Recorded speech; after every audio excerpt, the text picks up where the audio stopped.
показать. Это будет эти цитаты из разных авторов и из меня, если я буду их читать. И вот, и, наверное, чтобы показать, что это проекция в перспективе. Прямой и обратный. Это страница. Угу. Будет на английском. Это требование программы международных постдоков. Угу. Конечно, если есть вопросы, все концепты, они достаточно легкие, но если есть вопросы для перевода чего-то на русском, если я могу, или с помощью наших сотрудников. Коллективными усилиями. У нас есть пленар, который свободно знает английский. Коллективными усилиями мы все Да. Значение пространственности. Я бы начал. Это уже 5. Давайте. Катя, Представишь, может быть, запись тогда, на запись надо ставить. Я включила. тему.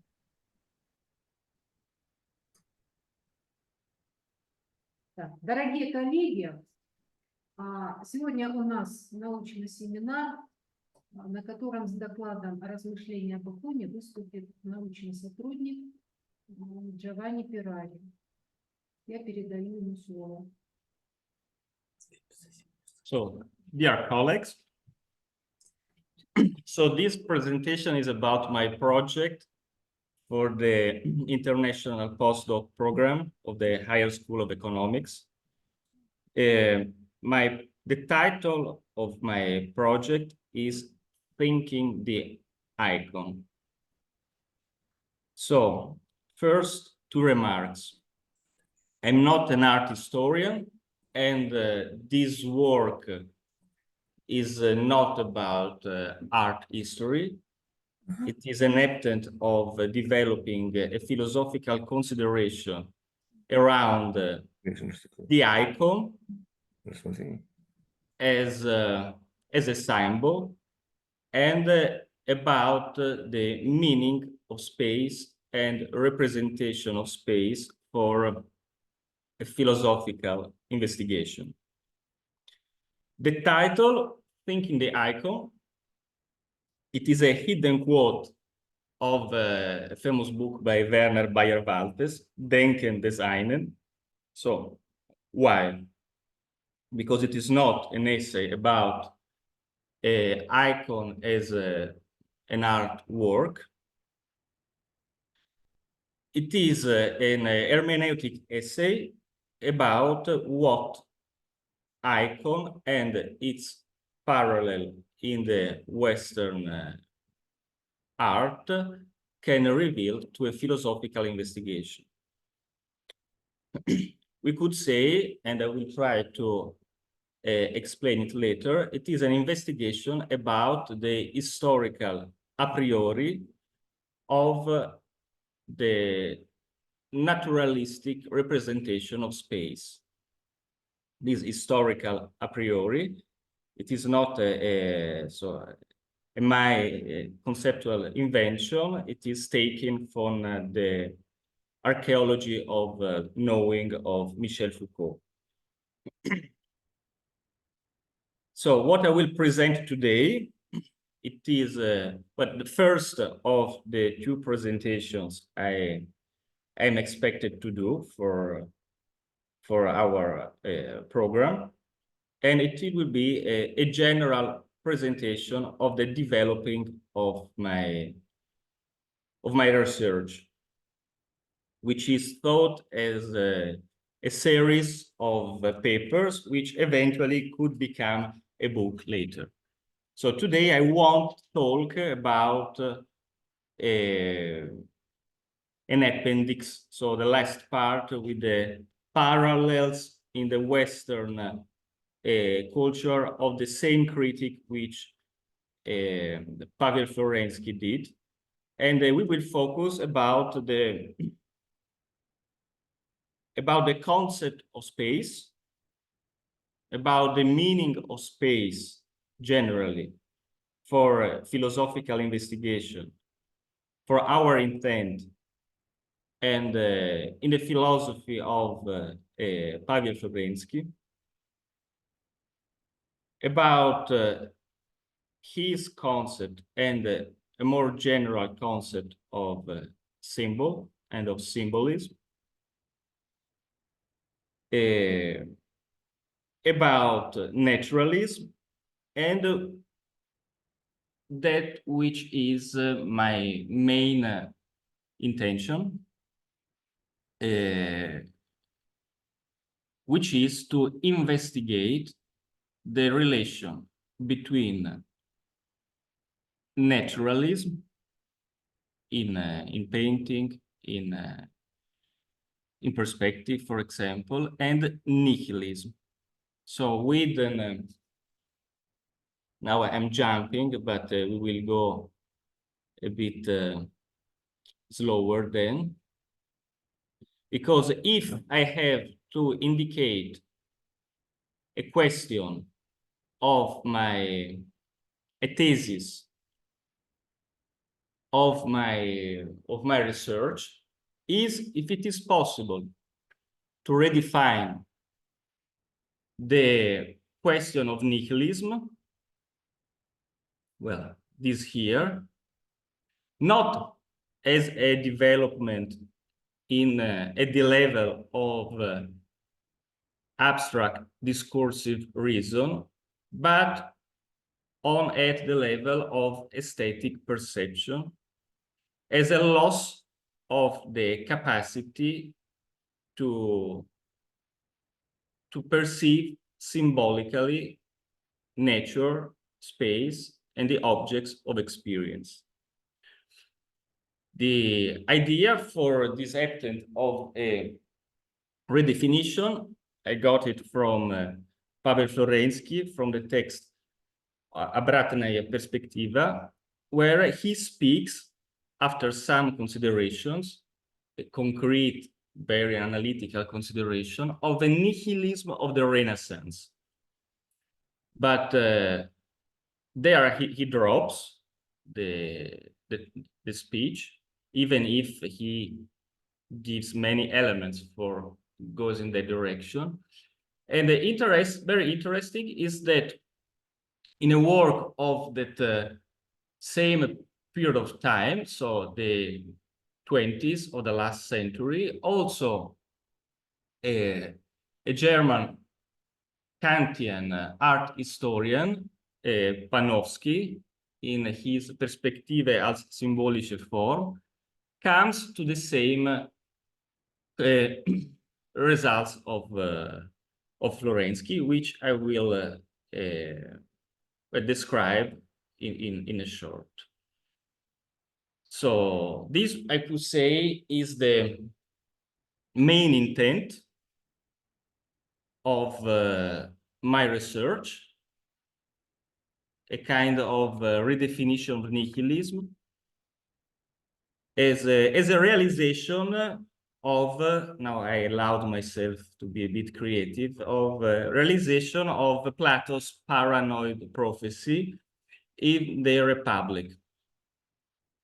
Paranoid, if I can allow me, because thinking that this is a text of the 5th century before Christ, Plato's critique of the art could seem excessive. So you all remember, if I don't go wrong, it's around the 10th book. Plato's was to let go away from the city, the ideal city, the artist. Why? Because he means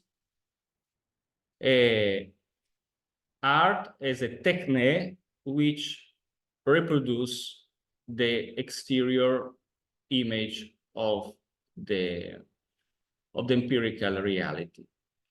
And why he was very negative toward it.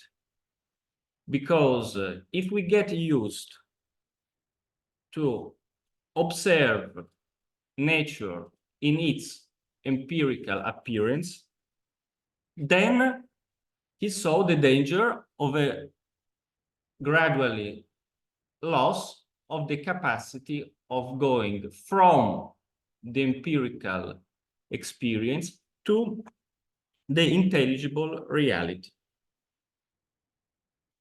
So basically, Florensky, this is not my revelation, I will say, is a very brilliant exponent of a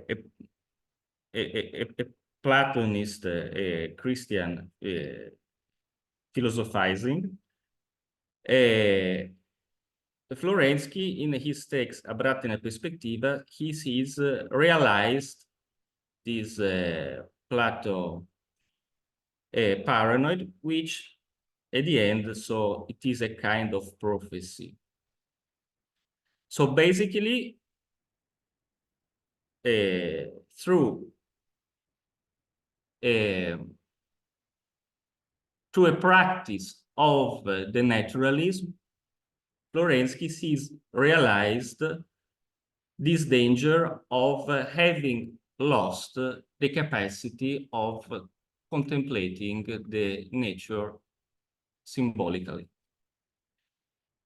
which is not only so a problem of artistical consideration, but a huge spiritual problem, which basically I could say that already in the 3rd century after Christ has been observed. So I think about the Corpus Hermeticum, where already there is speech about a fleeing of the gods from the world.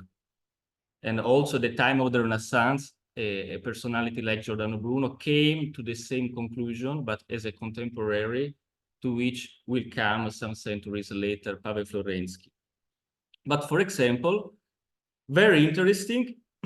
So, and then in the time of the decadence, so also this is very famous, Baudelaire, when he speaks about the Père d'Auréole, he complains about the loss of the capacity for the humanity to see the correspondences, the correspondence, the analogy between the things of the world. So the capacity of seeing the world symbolically. And for example, in the 20th century, a very interesting and intelligent sociologist, Jean Baudrillard, he talks about a new kind of iconoclasm.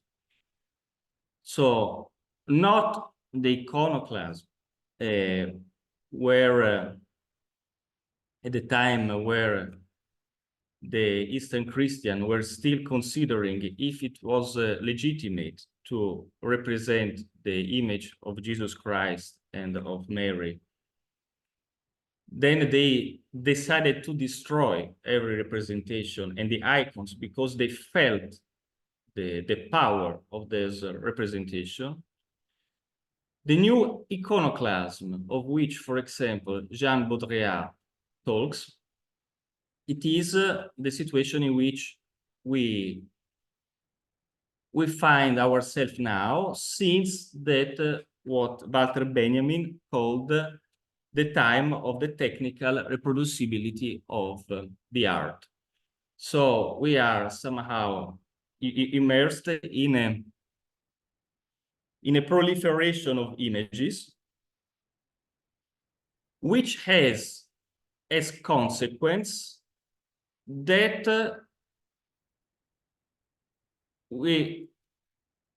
images, or we more, has lost the capacity to go beyond themselves. And so the images just can tell something about themselves and not about something which goes beyond them. We can maybe then try also to read and to analyze these quotations together. But so this is the most contemporary analysis of this situation by Jean Baudrillard. And so my investigation will start with the consideration of the difference between the icon and the inverted perspective and the linear perspective in the Western painting, coming, as it was one subtitle which I thought of my work, somehow from Rublov to Netflix. Why? So from a time where the symbolical capacity and potential of the image was evident and perfectly perceived, so that an image could be seen as a presence, a concrete presence of a spiritual reality, up to the most contemporary time, where more and more the only admitted way of representing is completely naturalistic and even hyper-realistic. And I agree with the analysis, the diagnosis of Jean Baudrillard. So that this hyperrealism has as consequence that we don't leave to the image no other destiny left than the image itself, which implicate an incapacity for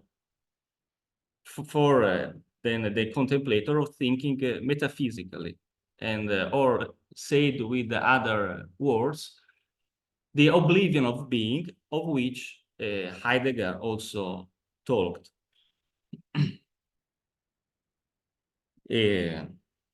So I went faster than I thought, but actually this was the introduction to the introduction. So maybe if you have already some questions, I could also start to answer coming back to the parts which I jumped. Otherwise, I will start from the beginning a bit slower and reading some of the quotations which are of so central importance for my investigation.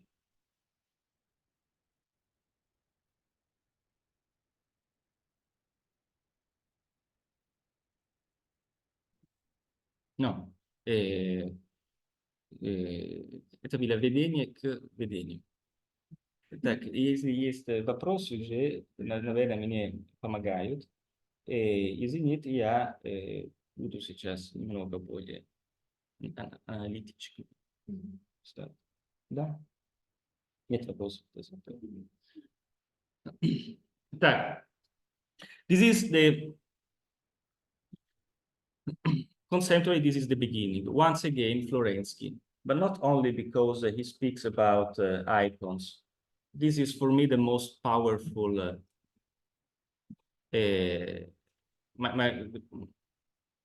most powerful image for me of Florensky. This consideration of space as the proper and originary object of philosophy, in relation to which all other philosophical themes must be considered derivative. And so this is very important. So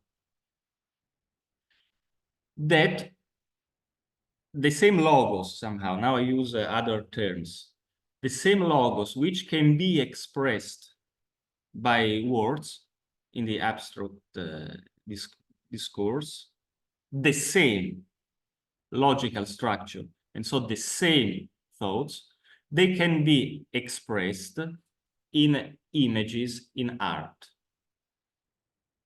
So that the images of art are formulas for understanding life, parallel to those of science and philosophy. One can always indicate a given formula of art alongside its twin formula in abstract thought. Between one and the other, there is not equality, but equivalence. So, and that's why also Florensky could analyze a visual representation like the icon and the Western painting, not for an historical consideration, which is the object of the art historian, but for a diagnosis of, we could say, the ground principle and structure of the human relation to the world and to oneself. We could say also for an anthropology of the Western man. Why? Because those thoughts which could find expression in the speech found expression in painting.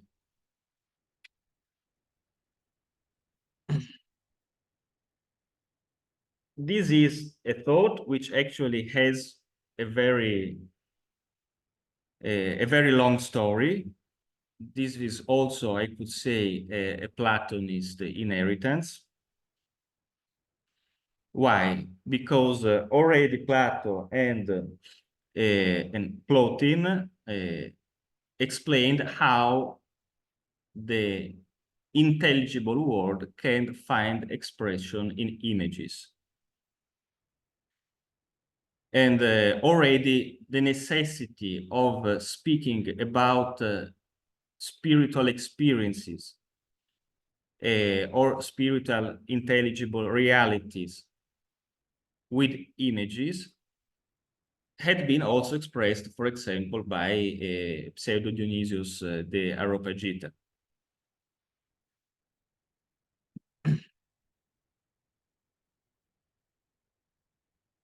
And so I will consider in my work, always going back to Florensky and to Panofsky, not only today, but in my work, which is already developing.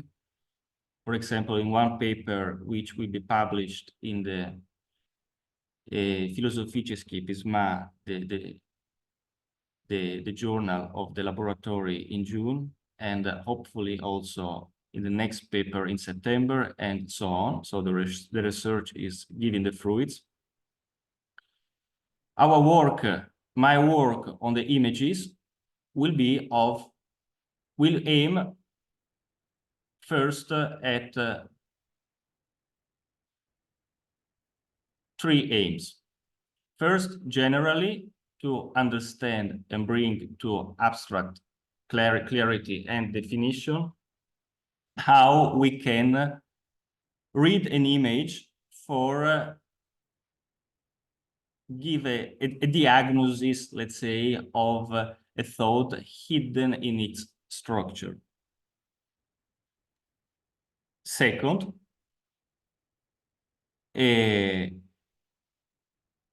how an image can be a symbol for an intelligible reality. So say something which goes much beyond its sensible appearance. And third, I aim also to, and then third, what has been called in the past was already expressed with the Pythagorean letter epsilon, which is at the same time the blessing and the danger of the image.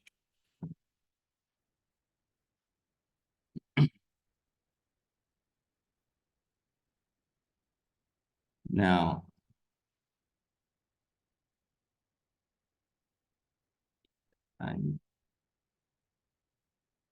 yes, so the two faces of beauty, we could call them. So why the Pythagorean letter epsilon? This is a famous symbol of the antiquity. It is basically a road which comes to a crossroad, so divides in two directions. One direction is the path toward the good, toward the deep understanding of reality. The other path is leads to a loss of oneself. And this was once again the danger which Plato already saw. So the image can help the remembering of the eternal reality, eternal intelligible reality, or can represent the danger of lose oneself into the manifold of the sensitive experience.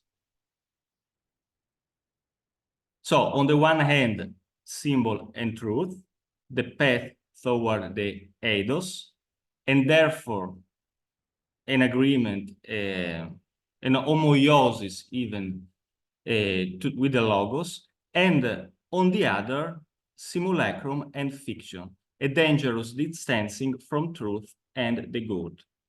So this image, this letter, to which I would like also to dedicate a paper, has a very long history toward the whole Platonic and Christian Platonic tradition.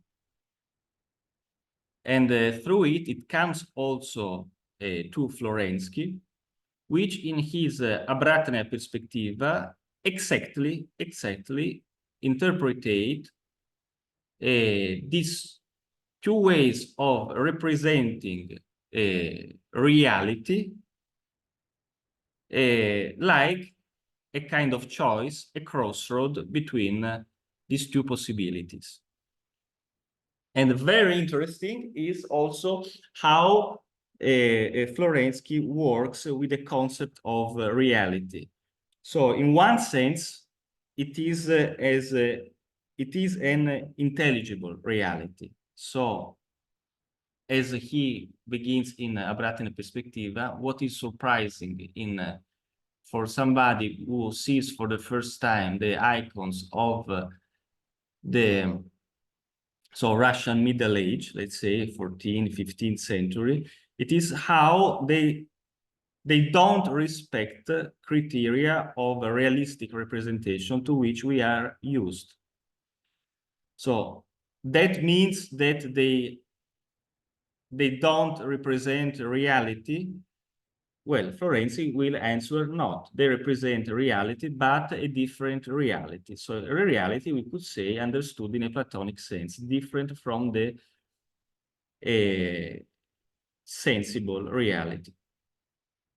And basically, the naturalism, which to which we are used, we started to get used beginning from the 14th century, from the Giotto's revolution, we could say. This is for him not realism, but illusionism.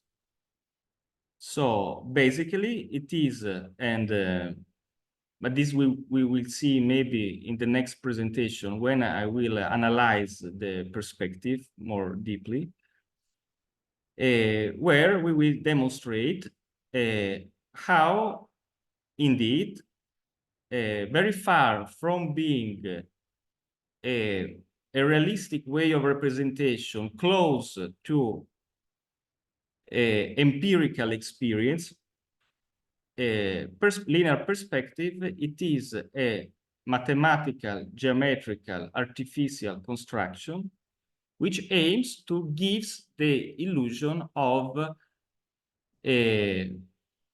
seeing reality or the exterior world as through a window. And this was always the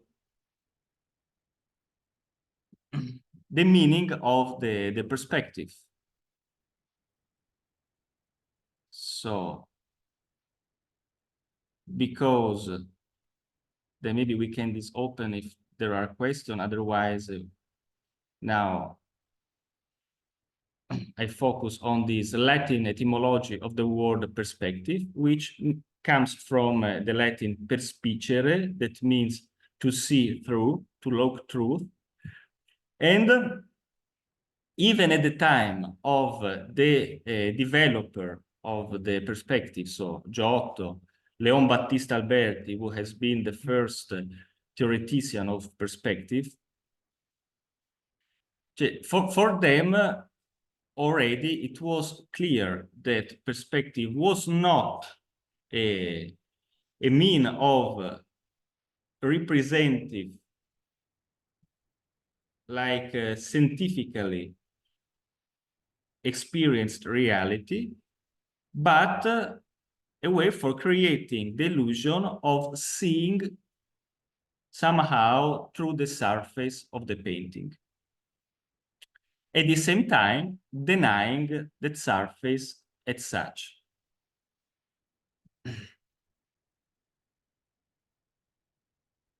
So I would say that I said already everything. Then if there are questions, I can go back to the single elements, because otherwise my presentation will become a long conference. There are a lot of elements. And so I would prefer if aimed question maybe could help me for making more clear my thoughts.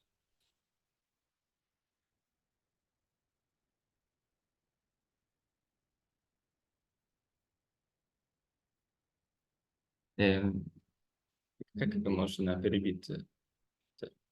Остановить? Да, здесь просто так. Вот.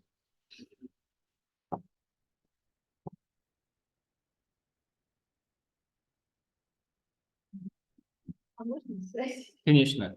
На самом деле, можно на русском?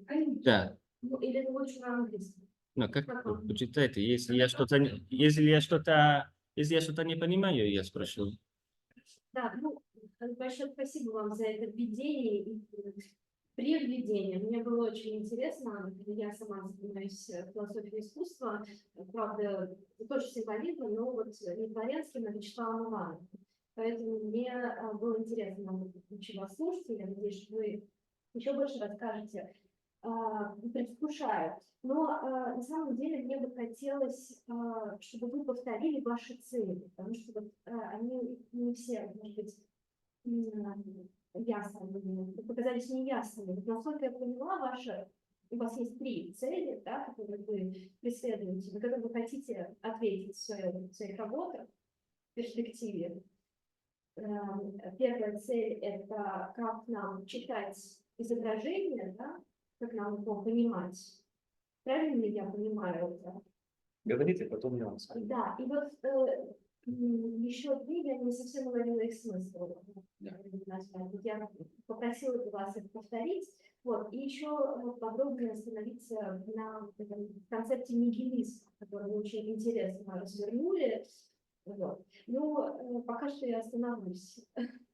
Просто хотелось бы, это не вопрос, а скорее попытка прояснить некоторые вещи. И вот в положении наших вы подробнее рассказали о том, как вы понимаете концепт нигилизма. Да, это самый интересный вопрос. Стараюсь ответить на русском, но, наверное, потом я буду переходить на английский. Просто потому что мы слова достаточно, и это язык, на котором я буду работать. Первые 3, которые вы назвали, правда, я говорил о 3 шаги, но это не цели моего работы, но это, скажем так, это как я буду, я должен на английском. how will I articulate my methodically my analysis? So because, as you said, this is a philosophical research which has a name. Yeah, say. Yes, there is. Somehow, okay, there is a name which includes many steps, conceptual. Yeah, like in a philosophical book of the past. So we want to demonstrate this, but somehow we work in philosophy, if we want to develop thought, with an instrument which is not evident. Yeah, so I cannot show. So I have to build it, to build an image of this instrument toward my concepts. So, and if I'm not only writing a paper about a scientific paper about the position of a philosopher, in that case, maybe I will only quote some of his texts, articles, and other colleagues who have wrote important papers on him. This is a way, yeah, of preparing maybe philosophical work, and this is what I will do, yeah. But I want to go beyond, yeah. So Florensky is a very, very, very, very deep author, in my opinion, and extremely brilliant for this kind of analysis. But for example, even if he doesn't how to say bring to the light the fundamental of his analysis, so why he can extrapolate from a contemplation of the work of art this kind of philosophical observation without this being arbitrary. Yeah. So we have to find somehow which are the concept and the ground of it. For example, concept of space. Why for him space can be the place of the revealing of a philosophical, let's say, experience. Yeah, philosophical understanding. Yeah. Why is this possible? Why there can be an equivalence between word and image? This is absolutely not evident because from Cartesius, yeah, we had a splitting completely of res extensa and res cogitans. Yeah. In all the Protestant philosophical tradition, which has been dominating in the whole world, yeah, writing about philosophy or saying something about philosophical topics, it means to write an abstract essays, only words, and concept, abstract, yeah. Up to the analytical American philosophy, where in the papers, you don't even need to consider the whole holistically of the work of a philosopher, but you just analyze a concept, yeah, and only rationally, yeah, you analyze the structure. So there is not only this, there is a whole tradition, yeah, very long, which begins really for the pre-Socratics, yeah.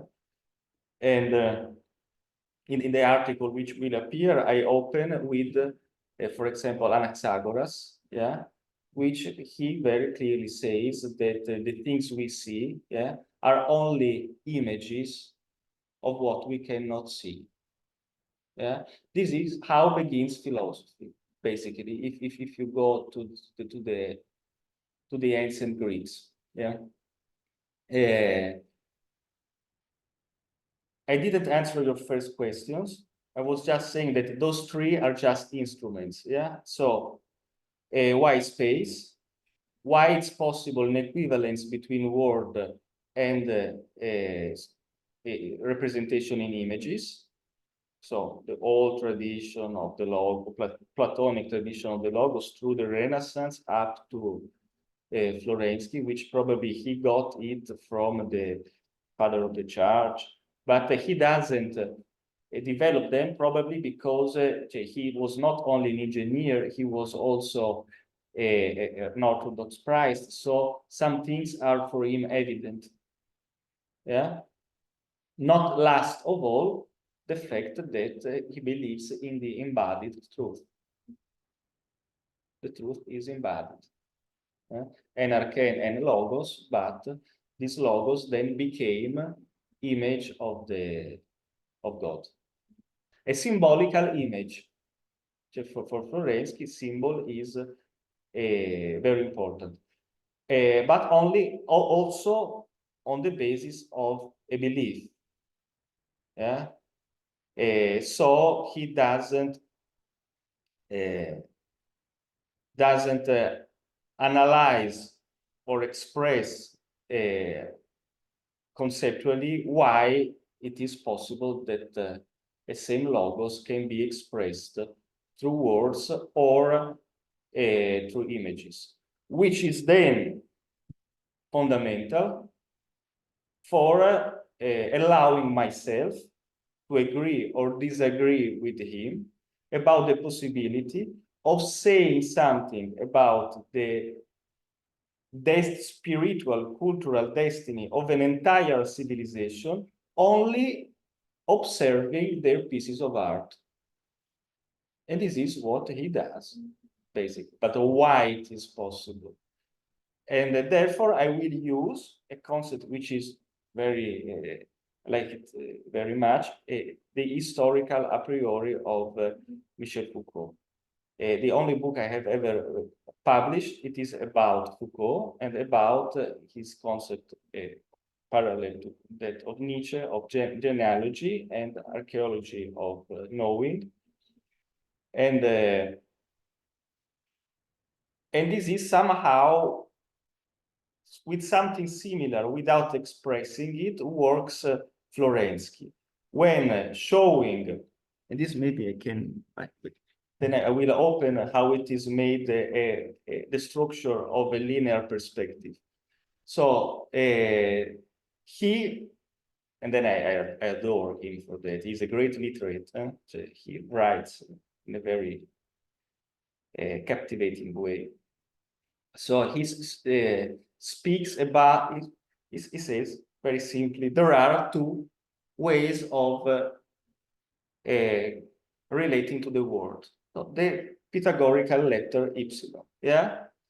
A rapacious, like the animal, yeah? Rapacious, mechanical way, and the contemplative natural. The contemplative natural, we could say that that of the whole antiquity. Yeah? We spoke about Anaxagoras. Here I have some names, but this is only the general presentation. Therefore, I'm also a bit informal. Yeah. Then in the years, in the months, if you will have the patience to come here again, we will also undergo paper after paper these moments. But basically, this natural contemplative way of relating to the world, where the world is perceived as an image of something else. Like a human being is a persona, or that means a mask of something else, which cannot come otherwise to expression that with this mask.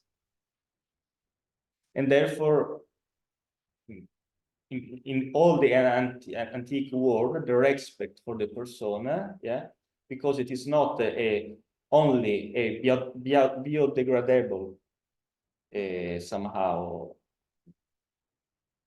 reality, but the mask of something which goes beyond and which is of immense value.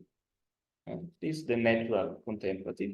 And the other, the rapacious mechanic, the nihilism of the Renaissance. Why?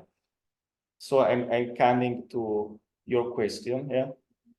Sorry if maybe it seems long, but the way how I will argumentate it will be hermeneutical. I can answer you in two ways, so you can also choose because this is your answer, your question. I can answer now straight, how I will define nihilism, or I can go now this path for coming to the answer, maybe shortening a little bit. I prefer the second. Good. So he speaks about the nihilism of the Renaissance. Here I have demonstracja ekranu. Here. So somehow this is very important, very important. Выше, вон, экран, выше. Экран. Поделиться. Вот. So. I quoted only once. Yeah. So this is one of the many, one of the many. He speaks about what is the image of reality which actually perspective gives to us.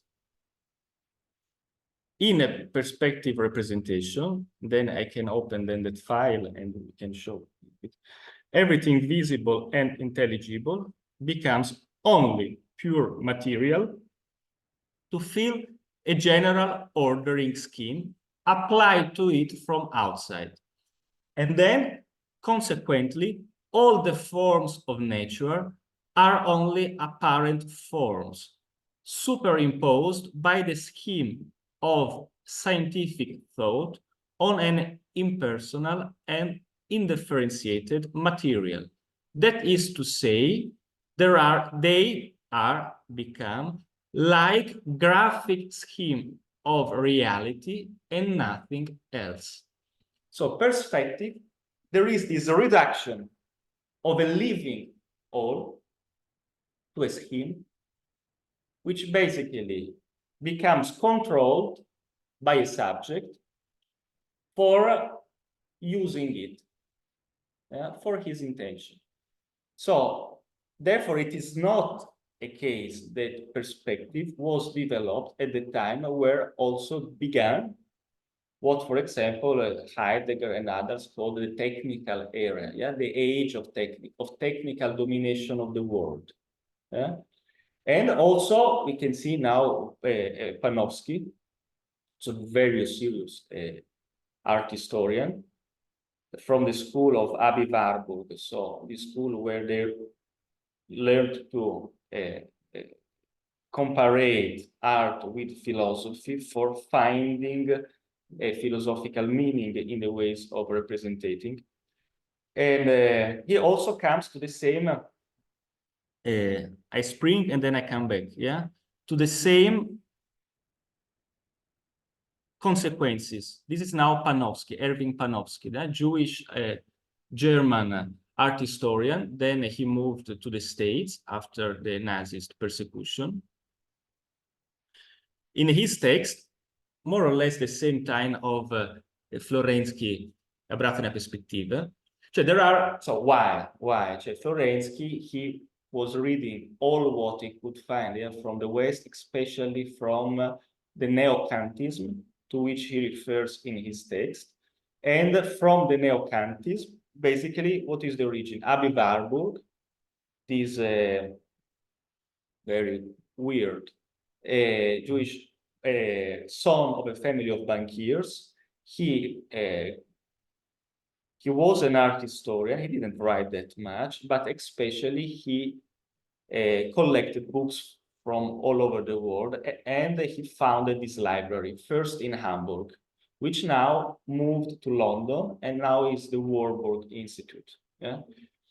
And in Hamburg, in that library, Ernst Cassirer so did research, and there, thanks to this library, he developed his philosophy of the symbolic form, and somehow, let's say, influenced by this conception of symbol and symbolic form, Panofsky studied this the fact of perspective. So somehow it is parallel. Parallel, but of course Florensky knew the same authors which Panofsky knew. maybe he didn't knew a Cassire, but he knew the Marburg school, yeah, of neo-Kantism. And he refers critically to the Marburg school. So when Florensky will say, and now we will show why, yeah, basically the nihilism is the Kantism, so the reduction of the whole world to a scheme where the life gets reduced to phenomenon. This is not my interpretation of Kant, yeah, but this is how he works of it, which I find exciting, but this is a matter of taste. For him, this is the nihilism because this is the reduction of the living world to an abstract scheme referring to a subject, a perception of the transcendental subject, yeah? A dead subject for a dead world. And basically, even Panofsky saying something like that. In this book, he questioned this dogma of the artistic historiography. So we already saw the belief that the laws of perspective are rigorously based on the natural laws of vision. And so that basically this innovation, it is a way of finally representing reality in the visual space. Panofsky, in few pages, he analyzed a history of the representation of space. So from the antiquity to the Renaissance. And he comes to the same consequences. So that the visual pyramid, this is how we can synthesize the perspective. So why visual pyramid? Because perspective is this. This is the visual pyramid. This is the visual pyramid. Here there is Kant, the eye, and not both eyes. So we also consider, so we have really to build it. So the perspective, then say if you have time, I can show you there are many things. Yeah, this is how you construct. So it is not so spontaneous. Where was our Dürer? So this is, let's say, in the first stamps of the time of the Renaissance. Yeah, how did they do? They really took a plane, this window, through it, they closed one eye, they made a hole, and then really brought all these lines to the observer. And once they created this frame, then they reported the objects into this frame. But of course, changing it so that they could fit this abstract construction.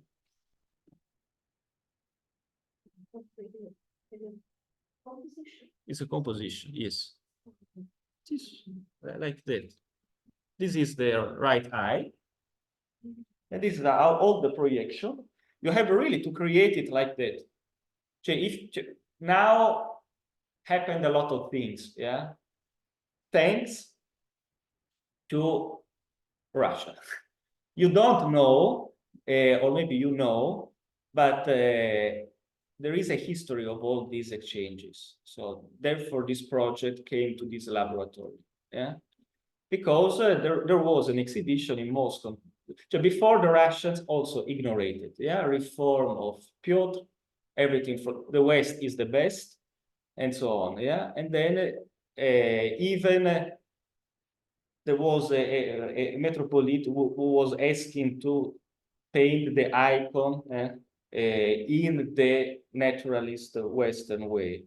And basically, the ancient icons, they were covered, maybe you have seen this silver covered, then they put in the past, between the 15th and the 16th. And at the end of the 19th century, with new restoration techniques, yeah, they could uncover these icons and show the colors that were behind. The first text about the icon were the 3 articles by Trubetskoy. Then there was an exhibition in Moscow in 1909, 1909, where also Matisse was in Moscow. Yeah, and Matisse said that seeing those icons completely changed his way of painting. Not only him, yeah, of course, also Malevich. I will try to work also on Malevich. There are many essays, not only Russia, in Italy, and now it's weird that in Italy it's quite actual. Yeah, there was the last book about Malevich and the icons. It was of 2 years ago by Professor for Aesthetic in Rome, Massimo Carboni. So of course, through this re-elaboration of this lesson, which was not an imitation. Да. Перебейте меня. Если никто меня спросит, я отвечаю. Да. Давайте посмотрим, может, у кого-то есть вопросы. Коллеги, вы нас слышите? Может быть, кто-то хочет задать вопросы, Джованни? Так. Можно спросить, да, Джованни? Здравствуйте. Да. Ну, можете по-английски ответить, я задам вопрос по-русски. Я правильно поняла, что методология ваша опирается на Фуко, Бодриара, Хайдеггера.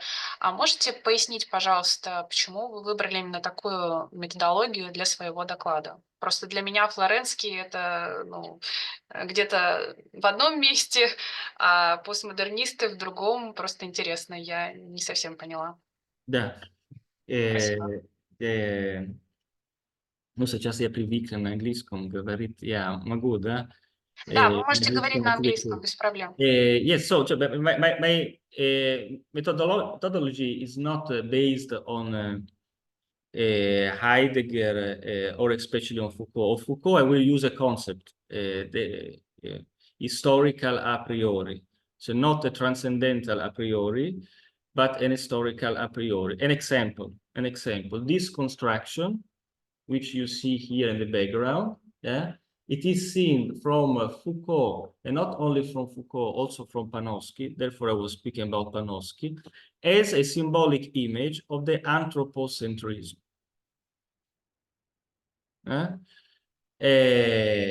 So, a change in the relation toward oneself and toward the world finds expression in a pictorial representation. This is an idea of historical a priori. So it is not transcendental because this is not common to every possible experience of the world. Yeah, this is a transcendental a priori by Kant. Yeah, every experience of the world undergoes the concept, the category of cause and effect. Undergoes the aesthetical category of space and time. Yeah, but we are not speaking about a transcendental a priori. We are speaking about an a priori which changes through the centuries and through the time. It is not the same a priori of Andrei Rublev, for whom it was more realistic to represent with an inverted perspective, because the center, it is not the observing subject, but the reality which reveals itself. So therefore, I use only this concept by Foucault. The fact that a subject is historical and a relation with the world also has an history, and this can find expression in Foucault was more interested in concepts and systems and institutions. Florensky, as Panofsky, for example, and I modestly will try. I will work with representation, pictorial representation of space. And so these are only concepts which I will use. Heidegger, I only quoted him for the idea of the oblivion of being, yeah, but this is and for the concept of age of the technique. But basically, my work is not a work about Florensky. Florensky is an author, yeah, of something which goes beyond, but through him, yeah. It's simply somebody who has seen it.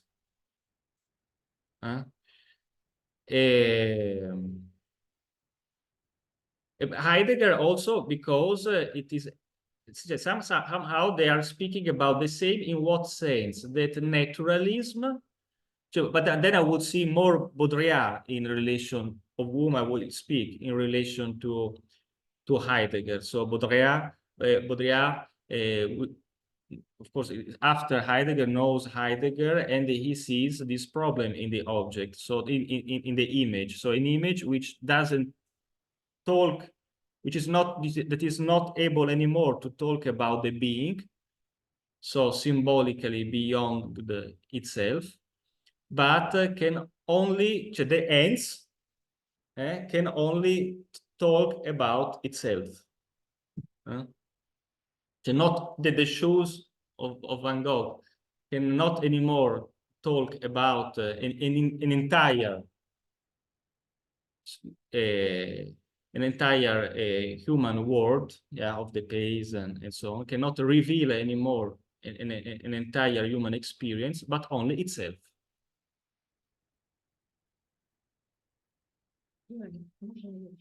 Конечно. У меня, знаете, вопрос, касающийся первого. Вы только ограничиваете западную память и сравнение с российской? Или вы рассматриваете, ну, может быть, да, там, в будущем, восточную память, где пространство тоже выражено ненатуралистично? Если мы возьмем буддийские иконы, то же самое, как в российских, да? Если это божества, они большие, а человек он маленький. Это, ну, как бы тоже обратная перспектива, как у нас в русской комнате. Но если мы возьмем, допустим, ну, сложно называть иконы, но в даосизме есть другие представления. Они тоже изображены в камнях, там, в других изображениях, когда внутри человека, в голове его размещается пространство разных божеств, это царство. То есть это не вынесено за пределы, а это в теле, вот, в антропоцентризме, да, это в самом теле человека присутствуют божества, и они управляют телесными функциями. Я не знаю, знакомы вы с этим или нет, но это вообще другой взгляд, совершенно. Это тоже икона, те же изображения, но вот все, что снаружи мы рисуем, оно внутри человека, и оно не менее значимо для его духовной жизни, чем вот заповедь. Просто, может быть, это даже реплика. Имейте в виду, это огромный пласт вообще. Да, супер интересно. Да. Именно даосизм и буддизм. В индуизме я не знаю, но вот эти две. Ну, это супер интересно. Первый, вы точно поняли, что я хочу. Вопрос — это антропоцентризм, да, и это нихилизм. Да. Это... Реализм, что да. такое реализм? Как, кстати, сегодня, как рисуют иконы, я задумалась. Я не видела в церквях. Да.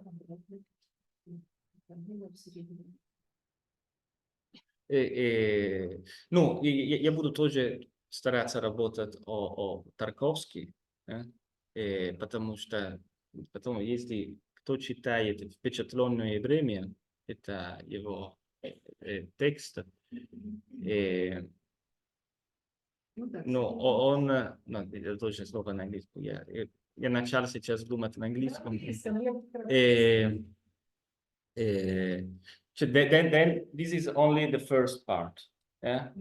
Then there will be also Malevich, and then I would like to work Rilke, where somehow he does in poetry a phenomenology of this inverted perspective in the Stundenbuch.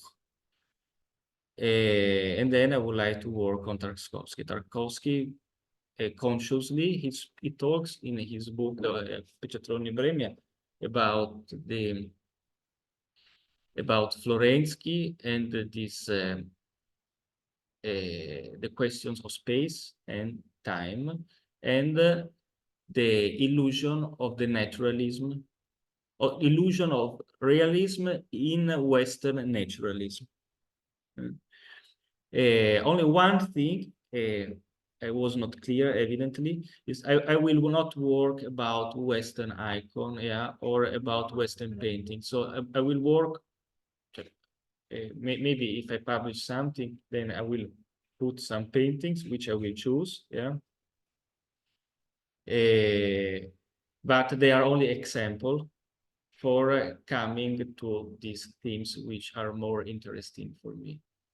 And which you got, for example, now, anthropocentrism, nihilism, and my thesis, would be one. So that I think that the essence of the nihilism is not something which occurred at the level of abstract discourse, so through Descartes and so on.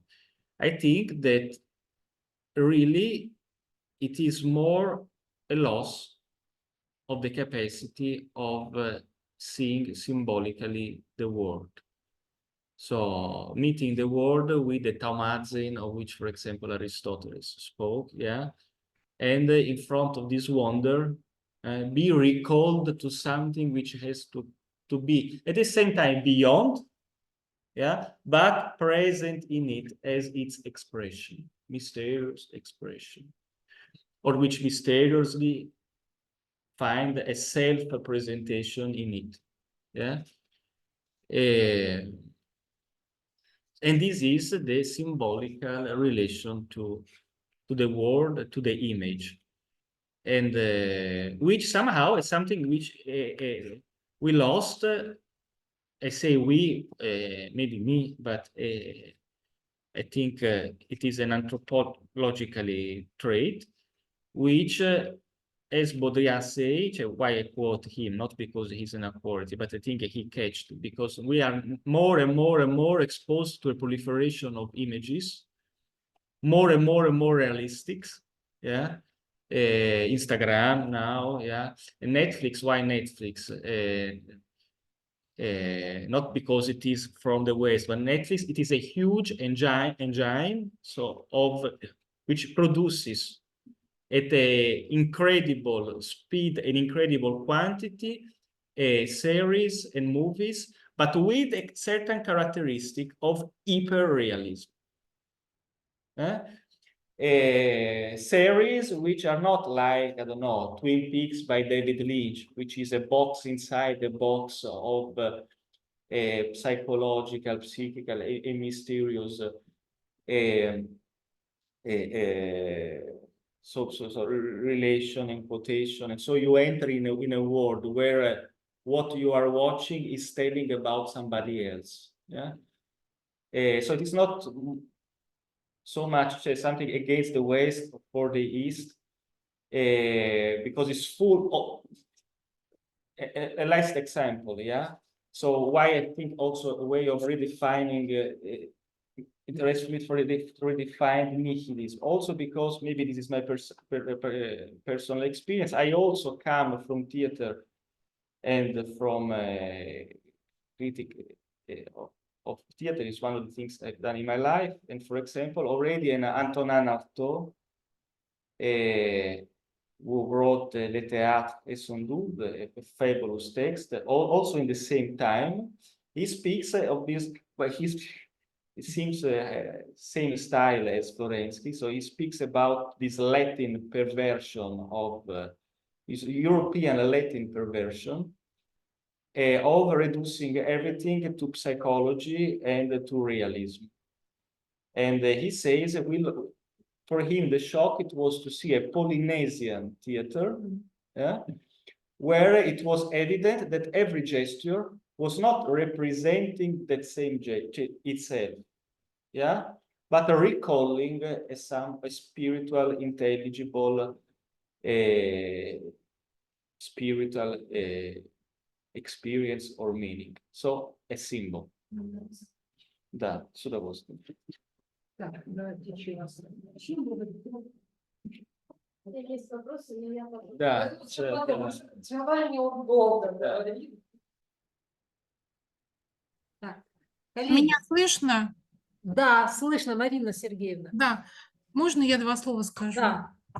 Джованни, дорогой, спасибо вам большое за то, что вы поделились с нами своими соображениями. У меня, конечно, есть вопросы, но давайте я их не буду задавать как вопрос, а скажу как некое, ну, некие возможности, что ли, понимания и перспектив того, что вы делаете.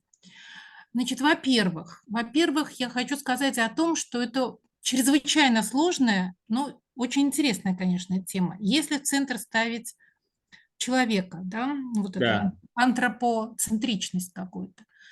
Потому что именно 20 век, а я так понимаю, что вы в основном будете концентрироваться на 20 веке, я правильно понимаю? Это вопрос. Я правильно понимаю, что у вас будет в основном предмете 20 век? Нет, но все тексты, о которых я говорил, они из 20 века. 20 века, ну да, ну то есть ваша работа Флоренский, все-таки... Пановский. Да, ваша Да. работа все-таки будет привязана больше к 20 веку, да? Частично, Значит, да. И Да, когда значит, проблема, которую я сейчас вижу, в частности, методологическая тоже, это проблема, как не уйти в искусствоведение все-таки, потому что это отдельная область предметная, да? Как остаться в области философии и антропологии, но при этом понять ту практику, которая существовала в 20 веке и бесконечно, ну, как бы инициировала антропологическую философскую проблематику. Понятно сказала? А? более-менее. Более-менее. Ну, то есть, как не уйти в искусствоведение, это понятно? Вы не искусствовед, вы философ, Я не правильно? искусствовед, да, Да, конечно. но предметом так или иначе становятся какие-то вызовы, идущие из искусства. Правильно? Да, да. Но вместе с тем, если взять того же Флоренского, все-таки это работа, которая во многом фундирована геометрией, математикой. И это контекст времени.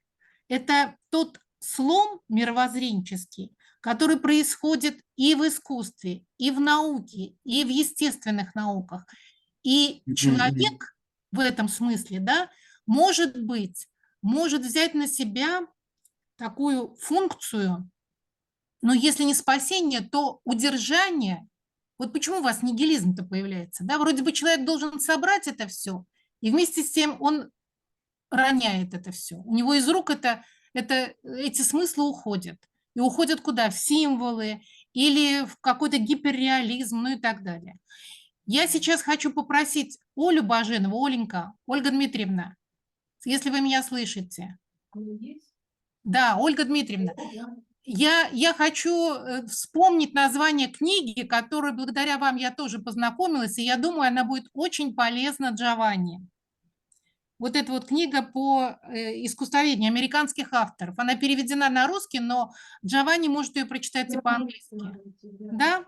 Вот, может быть, ее просто написать название в чат, если это возможно. Так, искусство после 1900 года. Да. Искусство... И авторы. И там, ну, действительно очень много того, чтобы сориентировало точнее Да. Giovanni. Значит, авторы, ну, в данном случае ему будет важно явно Розалинд Краус, она семиотик, потому что о семиозисе он говорил, так скажем. Вот. Потом я так понимаю, что он уходит в проблему коммуникации, а коммуникация на уровне философии уже начинает рассматриваться как концепт. То есть, значит, я так понимаю, я отвлекаюсь, значит, Розалинд Краус, и вот об этом концепте, судя по всему, как о коммуникации, писал Ив Ален Боа, он тоже автор этого самого, этой книги «Искусство после 1900 года». Так, значит, потом там есть Фил Фостер, есть Бенджамин Бухло и Дэвид Джослит. Вот это... Авторский коллектив. Может она прислать? Да, да, да. Ну, Пирари, можете напрямую прислать? Так, Адрес есть в рассылке. Светлана Тимуровна, вы с Да. этой Ой, книгой... Елена Тимуровна. Да. Елена Тимуровна, вы же с этой книгой знакомы. Вам Это её вот та книга, которую нам Оля и мне, и вам тоже послали. Так что я ее её- можно переслать, да, ее всё, переслать. я её Но найду. я думаю, что Джованни было бы легче читать по-английски. Я найду на Оригинально. английском. Всё, Да, я эта книга попробую. написана Раз она по-английски. у меня есть, хорошо. Английский вариант он может сам найти в интернете. Да, Или... давай. Все, что на английском, немецком или Да, французском, да, да. легко читать. Да, но это очень ценная книга для вас, мне кажется, по многим, ну и по поводу Спасибо. нигилизма, и по поводу, ну в том числе и Малевича, и по поводу вот того сюжета, который вы сегодня взяли с Флоренским. Ну, это, я думаю, очень полезно. Но мне кажется, что вот все-таки это такая концепция не только из области, ну вот, того, как понимать, следует понимать обратную перспективу, но это из области, нет, тут ничего, это из области и все-таки геометрии, это математика, которая тоже кризис испытывает в начале 20 века. И это все вместе выливается вот в такое осознание на уровне все-таки и философском тоже. Спасибо вам большое, я желаю успеха, но по возможности будем думать в эту сторону и как-то вам способствовать. Да, спасибо. И только одно скажу. Я хорошо понимаю, что не все цели и методологии конечно. еще ясны, потому что, скажем так, это достаточно большой проект, можно сказать. И это только сейчас введение. Потом следующая презентация будет о первом главе, да? Да. И так будем чуть-чуть глубже, да, входить, да, и яснить. И так далее. Так, оглавление, ну, 20-30 статей. Так, Понятно. спасибо. Спасибо вам большое. Вам всем терпеливее. Да. Ну что, коллеги, будем заканчивать? Спасибо, да. Спасибо. Поблагодарим слушателей и докладчика.